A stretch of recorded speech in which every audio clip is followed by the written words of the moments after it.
আসনটা অত্যন্ত সহজ সরল একটি আসন, বজ্রাসন। ডান পা বাঁ পা মুড়ে পেছনে বসে জাস্ট বডিকে সামনে রেখে মেরুদণ্ড সোজা রাখতে হবে। এই আসনটা এতটাই উপকার আমাদের, আমি এটা বলতে পারি যে কোষ্ঠকাঠিন্য হলেও কিন্তু এই আসনটা করা অত্যন্ত জরুরি। গ্যাস অম্বল এগুলো তো অবশ্যই লাভদায়ক এই আসন করলে। এছাড়াও যদি খাবার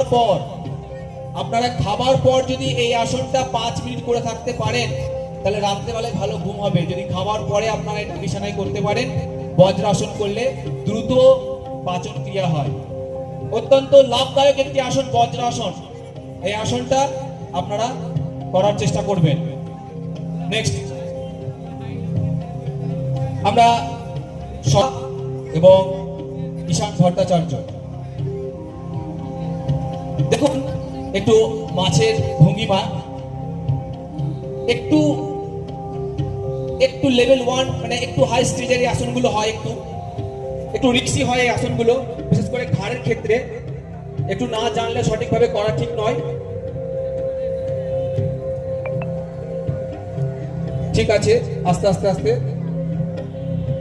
ভুগছেন এই আসনটা করতে পারেন, কিন্তু সঠিকভাবে পরামর্শ না নিয়ে কোনো তাড়াসন, মেরুদণ্ড সোজা রেখে দেহভঙ্গি ঠিক করে ফুসফুসের ক্ষমতা অনেক বেশি বৃদ্ধি করে এই আসনটা। আরো লাভদায়ক হচ্ছে শিশুদেরকে এই আসনটা করতে দেবেন, তাড়াতাড়ি লম্বা হয়ে যাবে। এই আসনটা করলে কিন্তু লম্বা হয়, ঠিক আছে, হাইট বাড়ে, উচ্চতা বৃদ্ধি হয়।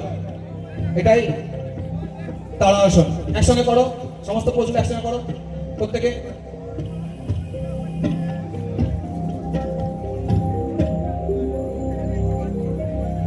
সুকন্যা, তুমি একটু আমাদের মঞ্চের কাছে এসো।